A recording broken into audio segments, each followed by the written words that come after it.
नमस्कार, उत्तराखंड की खबरों में आपका स्वागत है और मैं आपके साथ प्रिया बिष्ट। बुलेटिन की शुरुआत करते हैं। धामी सरकार की मुख्यमंत्री स्वरोजगार योजना 2.0 में 50,000 से अधिक रोजगार के अवसर को लेकर प्रदेश कांग्रेस के प्रवक्ता शिषपाल सिंह बिष्ट ने कहा कि रोजगार पर मुख्यमंत्री लंबे समय बयानबाजी कर रहे हैं, लेकिन युवाओं को स्वरोजगार के अवसर नहीं मिल रहे हैं। उन्होंने कहा कि लोगों ने सरकार पर भरोसा कर अपना स्वरोजगार शुरू किया, पर उनको बंद करना पड़ा। शिषपाल सिंह बिष्ट ने कहा कि सरकार को अगर कोई भी योजना लानी है तो पहले उसका होमवर्क करे। वहीं अगर युवा पलायन के लिए मजबूर होंगे तो सरकार की योजना का कोई फायदा नहीं है।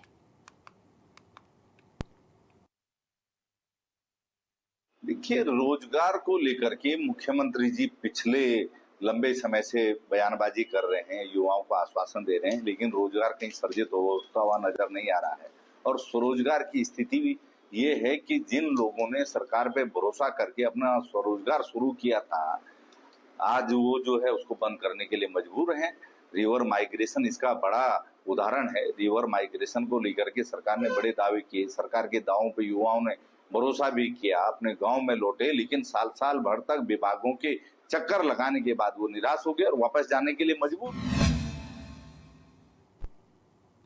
प्रदेश में विजिलेंस की ओर से अधिकारियों और अफसरों के ऊपर लगातार चल रही कार्रवाई को लेकर कांग्रेस ने सरकार को घेरा है। पार्टी प्रवक्ता शिषपाल सिंह बिष्ट ने कहा कि जीरो टॉलरेंस वाली सरकार की हकीकत है, हर विभाग में भ्रष्टाचारी है। वहीं विजिलेंस की ओर से गिरफ्तार लोग जल्द ही छूट रहे हैं। साथ ही उन्होंने गणेश जोशी का उदाहरण देते हुए कहा कि सरकार के मंत्री खुद भ्रष्टाचार में लिप्त हैं।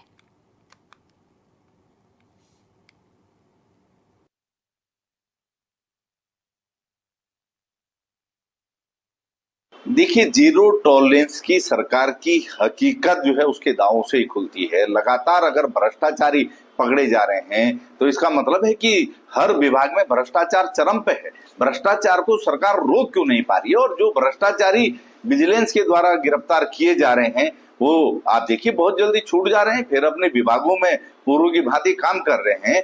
तो आज अगर जो है ये स्थिति है तो ये क्यों है, ये प्रदेश की जनता जानना चाहती है। और केवल बातें करने से भ्रष्टाचार नहीं रुकेगा, क्योंकि सरकार के मंत्री हो चाहे बड़े अधिकारी हो, सबके सब भ्रष्टाचार में लिप्त हैं। गणेश जोशी इसका जो है उदाहरण है। उन पर विजिलेंस ने जांच की अनुमति मांगी, लेकिन प्रदेश सरकार ने अनुमति नहीं दी। जब तक आप भ्रष्टाचार को इस तरीके से संरक्षण देंगे, निश्चित तौर पर जो है तब तक भ्रष्टाचार जो है पल्लवित और पुष्पित होता रहेगा, वो रुकने वाला नहीं है।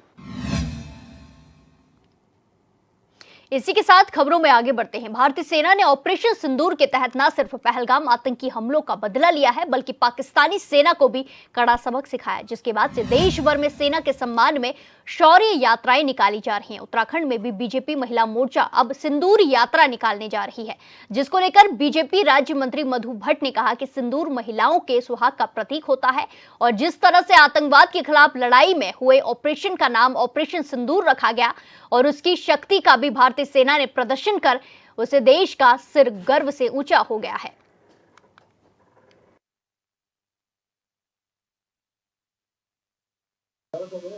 देखिए, ऑपरेशन सिंदूर ये एक माननीय प्रधानमंत्री नरेंद्र मोदी जी का आभार और धन्यवाद करते हैं, जिस प्रकार से उन्होंने जो महिलाओं का जो एक बहुत ही अमूल्य उनका जो उनका श्रृंगार होता है सिंदूर, उसका नाम देकर और उन आतताइयों के ठिकानों पर वार करके उनको सैनिकों ने हमारी जो माताएं थी, बहनें थी, उनकी रक्षा के लिए जो उन्होंने जो बदला लिया, उसके लिए उन सैनिकों का आभार और धन्यवाद करने के लिए हमारी जो महिला मोर्चा की जो बहनें हैं, जो हमारी अन्य बहनें हैं, सभी लोग उन वीर सैनिकों का धन्यवाद करने के लिए ये जो तिरंगा यात्रा निकाल रही हैं और जो हमारे जो वीर भाई जो हमारे शहीद हुए हैं, उनके लिए श्रद्धांजलि स्वरूप जो है उनको श्रद्धांजलि भी अर्पित कर रही हैं।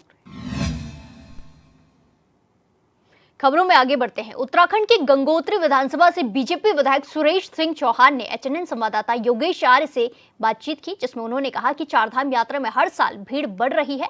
ये हम सब के लिए अच्छी बात है, लेकिन जिस तरह का यात्रा का पीक होना चाहिए था वो पीक नहीं है। लेकिन यात्रा अच्छे तरीके से जारी चल रही है। वहीं उत्तरकाशी क्षेत्र में आपदा से लेकर पर्यटकों के लिए उठाए जा रहे प्रभावी कदम समेत अन्य मुद्दों पर अपनी राय रखी।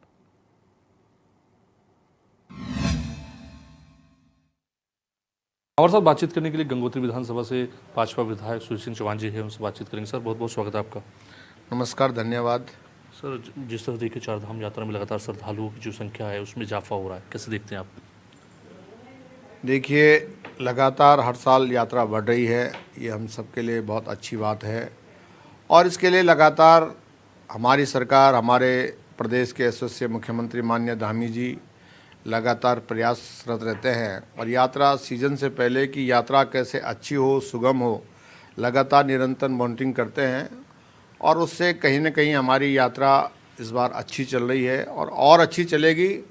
भले जिस तरह से जो हमारे तमाम जो व्यापार मंडल से लगे हुए लोग हैं, अन्य लोग हैं, उनसे जब मेरी बातचीत हुई, मैं अभी गंगोत्री गया, 1-2 राउंड निकला, तो उनका कहना है कि जिस तरह से यात्रा का पीक होना चाहिए था उस तरह से पीक नहीं बन पाया और उसके कारण ये भी है कि इस बार कुंभ का भी जो है वो था, तो कुंभ में भी लोग बहुत ज़्यादा जो है यात्रा लोगों ने की और दूसरा फिर इधर से जो है जो अभी जो है हमारे देश के अंदर जो है ऐसी स्थिति बनी जम्मू कश्मीर पहलगांव में, उस स्थिति से भी लोग हो सकता है कि कम निकले हों, लेकिन ऐसा नहीं, यात्रा बहुत अच्छी चल रही है, बहुत सुगम चल रही है, लोगों को कोई दिक्कत नहीं हो रही, तो ये सबसे बड़ी अच्छी बात है।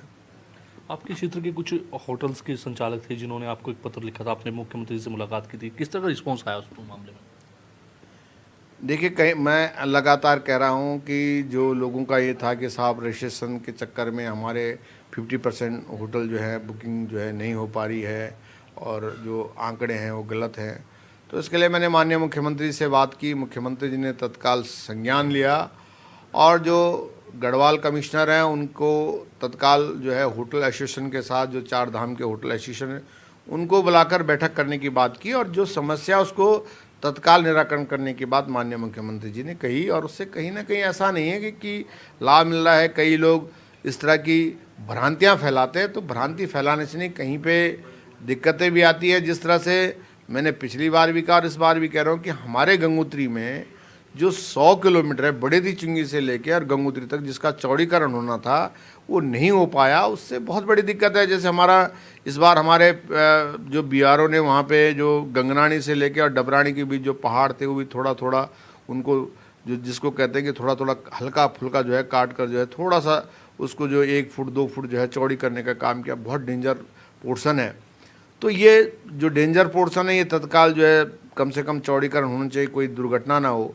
तो ये उसमें इको सेंसिटिव जोन, पर्यावरण, तमाम प्रकार के एनजीटी के जो नियम है उससे जो है ये सड़क रुकी पड़ी है। इसके लिए भारत सरकार ने पैसा भी स्वीकृत कर रखा है, टेंडर भी इसके 1-2 बार हो चुके हैं, लेकिन काम शुरू नहीं हो पाया। तो हम ये चाहेंगे कि जो है इस समय तो अब यात्रा चल रही है, लेकिन जो अब शीतकालीन सत्र शुरू हो रहा है उस समय कम से कम ये काम शुरू हो जाए, डेंजर पॉइंट जो है उनका चौड़ीकरण का काम शुरू हो जाए, तो कोई भी दुर्घटना नहीं घट सकती। क्योंकि गंगनानी से डबरानी के बीच बहुत संकरी रोड है, बहुत कंजेस्टेड रोड है और मैं ये नहीं लगता कि यार कोई घटना हो गई तो कोई मतलब वहाँ पे बचना बहुत टफ है। तो ऐसी समस्या पहाड़ के अंदर है और हमारे यशस्वी मुख्यमंत्री माननीय धामी जी लगातार इसके लिए प्रयास कर रहे हैं कि कैसे सड़कों को अच्छा बनाया जाए। और चौड़ीकरण के लिए हमारे जो यशस्वी प्रधानमंत्री माननीय मोदी जी ने, उन्होंने बॉर्डर की सड़कों को अच्छा, बॉर्डर के हिसाब से, क्योंकि हमारा सीमांत जो है विकासखंड उत्तरकाशी भटवाड़ी और जो हमारा जनपद उत्तरकाशी है, सीमाओं से लगा हुआ हमारा पूरा गंगोत्री से लेके और हमारा इधर को नेलांग कोपांग की जो वैली है वो पूरी बॉर्डर से लगी हुई है, हरसिल में पूरी मिल, तो उसको भी सेना के लिहाज से सड़कों का चौड़ीकरण होना भी बहुत अत्यावश्यक है। बड़ी बड़ी मशीनें जाती हैं, कई बात हो जाती है, तो उसके लिए भी सरकार लगातार निरंतर प्रयास कर रहे हैं। मुझे पूरा प्रयास है कि ये सड़क जो है तत्काल जो है कट जाएगी, तो हमारी यात्रा बहुत ही अच्छी और बहुत ही सुगम, मैं तो कह रहा हूँ कि 12 महीने के लिए बहुत अच्छी सुगम हो जाएगी। उत्तराखंड की बात करें या आप उत्तरकाशी क्षेत्र की बात करें, आपदा प्रवण क्षेत्र है और ऐसे में जो है आपदा को लेकर किस तरह से तैयार रहते हैं? देखिए, आप सबको पता है कि उत्तरकाशी हमारा जो क्षेत्र है, आप सही कह रहे हैं कि वो पूरा हमेशा जो है आपदाओं से ग्रस्त रहता है।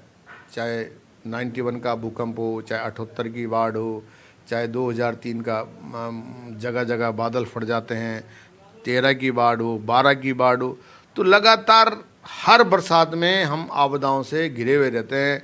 कहीं चट्टानें टूट जाती हैं, कहीं नाले उफान पे आ जाते हैं, उससे पूरी खेती कट जाती है, पुल बह जाते हैं, रास्ते बह जाते हैं। अभी बीच में जो इसी पिछले साल जो है आपका जो है धौंतरी के सीरी में बादल फटा, उसने पूरे काश्तकारों की खेती, पूरे पुल, पूरे रास्ते साफ कर दिए। इसी तरह से हमारा जो बरसाली का जो क्षेत्र है वहाँ से पूरा चाहे पाव, सिंगूट, हमारा टोटल नीचे तक नागुरी तक पूरा क्षेत्र तबाह हो गया। पूरे खेत खलियान लोगों के उजड़ गए। पुल जितने उस पे बने हुए थे, गदरे पे जगह जगह रास्ते रहते हैं, पुल बने, सारे पुलियाँ बह गई, रास्ते टूट गए।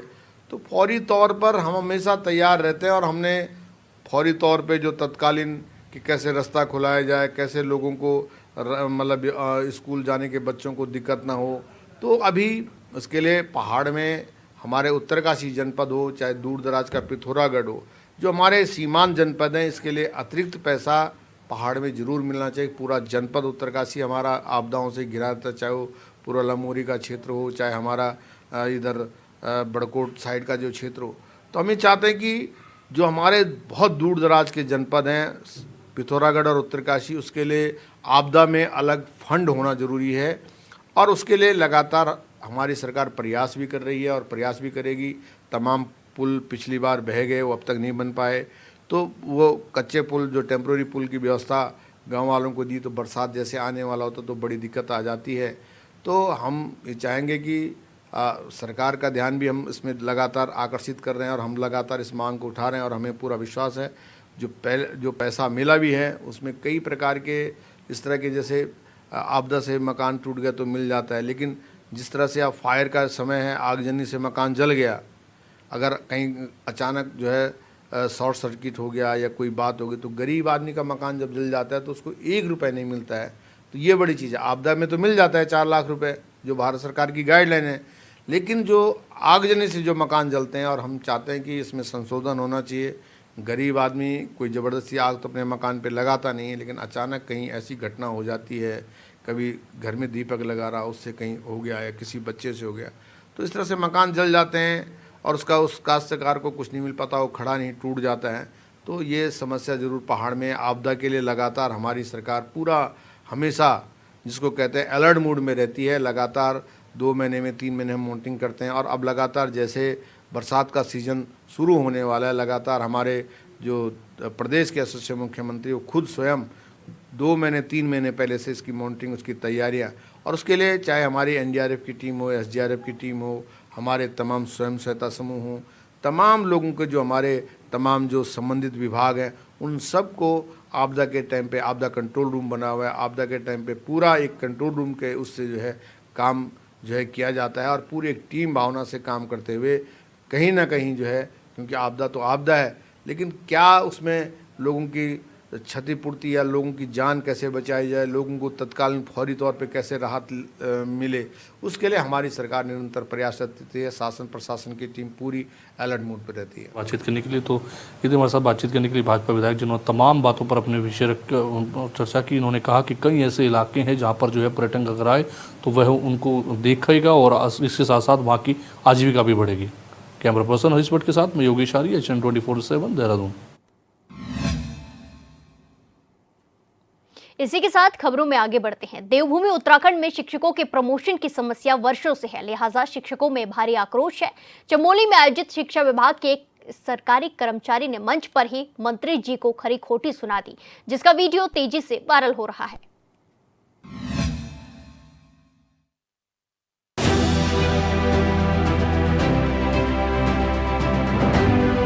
चमोली के रहने वाले शिक्षक ललित मोहन सिंह के सवालों का क्या जवाब है?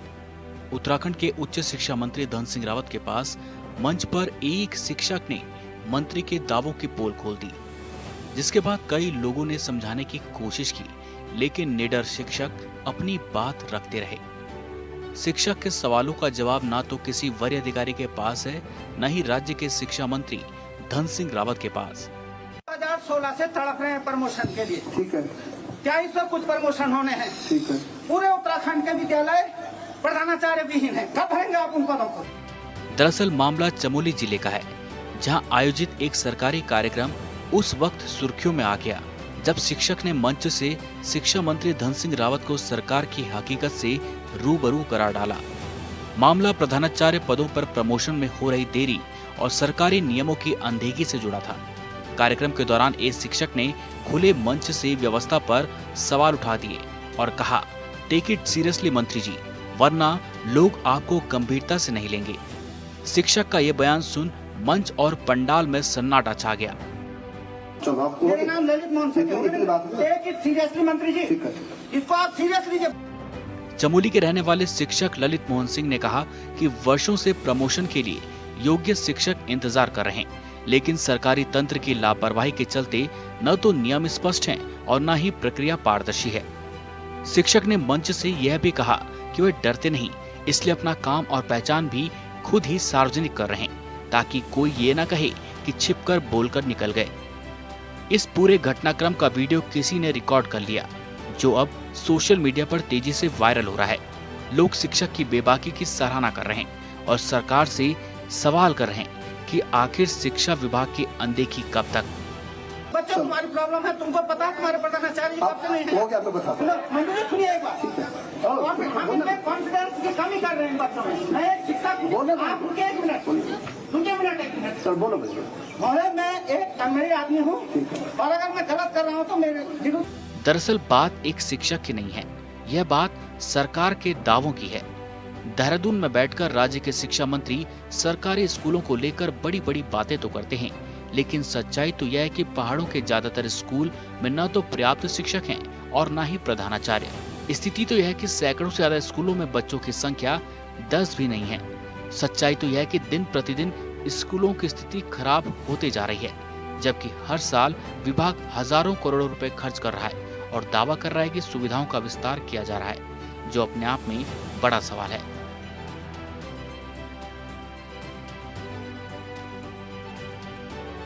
चमोली से HN 24/7 के लिए नीरज कंडारी की रिपोर्ट।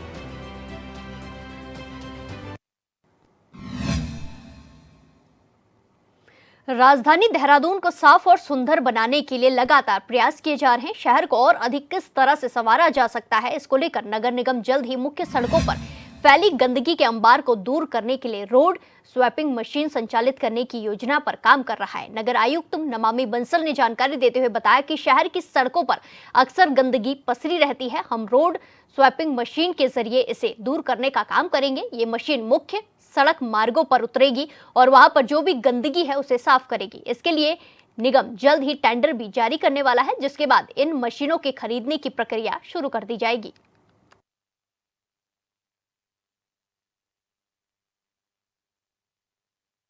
जो मैकेनाइज स्वीपिंग मशीन्स आनी है 2 प्रस्तावित हैं। एनकैप के अंतर्गत यानी कि नेशनल क्लीन एयर प्रोग्राम के अंतर्गत इनको लिया जाना है और ये टेंडर फाइनलाइज कर दिया गया था जनवरी में ही। इसमें डिलीवरी टाइम था 3 माह का, तो जैसे ही वो पूरा होता है इसमें मशीनों के प्राप्ति की और मशीनें प्रॉपर फंक्शनल होने की उम्मीद है। तो इनसे मेजॉरिटी वो सड़कें कवर की जाएंगी जहां पर की हेवी मूवमेंट रहता है और काफ़ी इसमें सफाई व्यवस्था में सुधार आने की इससे उम्मीद है।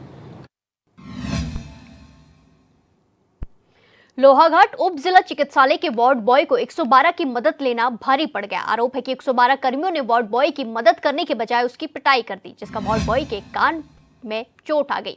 वार्ड बॉय दिनेश कुमार ने बताया कि रेंगांव क्षेत्र से कुछ लोग एक छात्रा को उपचार के लिए अस्पताल लेकर पहुंचे, जिन्होंने शराब के नशे में उसके साथ अभद्रता और मारपीट की कोशिश की। गार्ड ने किसी तरह उसे उनके चुंगल से बचाया। दिनेश ने कहा कि ड्यूटी रूम में जाकर उसने 112 को मदद के लिए फोन किया। इसके बाद कुछ देर बाद 112 पुलिसकर्मी अस्पताल पहुंचे और बिना उससे कुछ पूछे दोनों पुलिसकर्मियों ने उसे पीटना शुरू कर दिया। दिनेश ने पुलिसकर्मियों पर अभद्रता के साथ ही शराब के नशे में होने का भी आरोप लगाया है। मामले को लेकर उसने डीएम, एसपी, सीएमओ और चिकित्सा अधीक्षक से मदद की गुहार लगाते हुए आरोपी पुलिसकर्मियों पर कड़ी कार्रवाई की मांग की है। और इतने में सर फिर मैंने राठी सर को फोन किया, वो आए तब जाके उन्हें तो सर कल रात को मैं ड्यूटी में था, ऑन ड्यूटी में था। रात को 11:30 बजे एक पेशेंट आए, उसके साथ 3-4 शराबी आदमी आए थे। उसने यहाँ बाहर से कहा वो स्ट्रेचर को अंदर को ले जा। मैंने कहा सर अंदर को लिया, उसके बाद हमारी गारंटी होती है, हम तुम्हें हाथ लगाने की ज़रूरत नहीं पड़ेगी, हम देख लेंगे। इतने में दूसरा शराबी आया, मेरे लिए यहाँ भीड़ने लग गया यहाँ पर कैमरे के सामने ही। इतने में हमारे गार्ड साहब आ गए, गार्ड साहब ने जैसे तैसे वो किया, मैं उनने मेरे से कहा कि ड्यूटी अपने अंदर कमरे में चले जाओ। मैं अपने कमरे में बैठ गया। फिर मैंने कमरे से 112 में फ़ोन किया, तो वहाँ से आते ही पुलिस वालों ने ग्राम प्रधान के कहने पर मेरे को डायरेक्ट यहाँ मेरे कान में मारी। अभी सूजन आई है इसमें और आवाज़ भी नहीं सुनाई दे रही कुछ भी यहाँ इस कान से। तो सर डायरेक्ट अंदर मेरे ड्यूटी रूम में आते सेट से मेरे पहले मारी थी, कुछ बोलने का मौका ही नहीं दिया। फ़ोन तुमने क्यों किया करके ऐसा कुछ पूछा ही नहीं उनने। वो भी शराब के नशे में ही लग रहे थे मुझे, और जो 3-4 अटेंडर थे वो भी सब नशे में थे। तो फिर सर मैं अभी थाने में भी गया, मैंने सबके लिए लिखे, डीएम साहब के लिए, सीएमओ साहब के लिए, अपने मैम के लिए यहाँ पर। और अभी थाने में गया तो एप्लीकेशन उनने मेरे साहब मना कर दिया, एप्लीकेशन रिसीव नहीं करेंगे करके। कुछ नहीं बोले सर, मैं उनने बोला साहब मना ही कर दिया। फिर मैं आ गया एप्लीकेशन लेके यहाँ को। अब मैं चाह रहा हूँ कि जिसने मेरे ऊपर ये हाथ उठाया उसके ऊपर दंडात्मक कार्रवाई की। रुड़की से एक सनसनीखेज मामला सामने आया है। कोतवाली गंगनहर क्षेत्र के सुनहरा गांव निवासी 32 वर्षीय ई रिक्शा चालक मुन्ना की हत्या कर दी गई। मुन्ना 3 दिन पहले संदिग्ध परिस्थितियों में लापता हो गया था। परिजनों ने उसकी काफी तलाश की और इसकी जानकारी पुलिस को भी दी थी। रविवार दोपहर को सालियर बाईपास के पास स्थित एक पेट्रोल पंप के समीप एक गड्ढे में शव मिलने की सूचना पर पुलिस मौके पर पहुंची। शव की शिनाख्त मुन्ना के रूप में की गई। शव पॉलिथीन में लिपटा हुआ था और उसके गले में रस्सी का फंदा मिला, जिसे हत्या की पुष्टि हो रही है।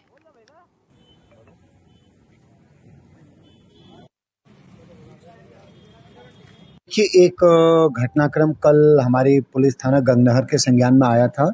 जैसा इंस्पेक्टर साहब ने बताया कि उनके परिजनों की तरफ से मुन्ना नाम का व्यक्ति जो करीब 30 साल का है, जो रिक्शा पुलिंग का काम करता है किसी का किराए पे लेकर के, उसकी मिसिंग की का इनको संज्ञान में आया।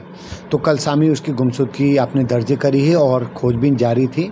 तो सुबह परिजनों की तरफ से एक सूचना इनको मिली है थाने गंगनहर को कि एक उनकी डेड बॉडी जो कल से मिसिंग है वो कहीं सुनहरा हाईवे के पास कहीं कोने में पड़ी हुई है।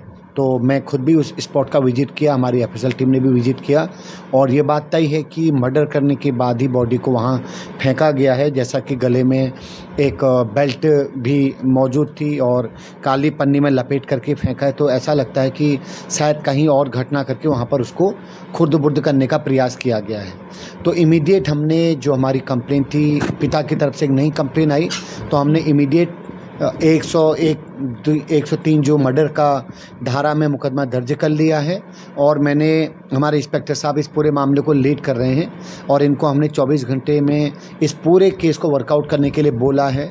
एसओजी की टीम आपको असिस्ट कर रही है। जो जितने भी एंगल उस व्यक्ति से संबंधित हो सकते हैं, घर का या XYZ कहीं का भी, उस पर हमारी टीमें लगातार काम करें। उत्तराखंड की खबरों में फिलहाल के लिए इतना ही। बाकी तमाम खबरों के लिए देखते रहिए HNN 24/7। नमस्कार।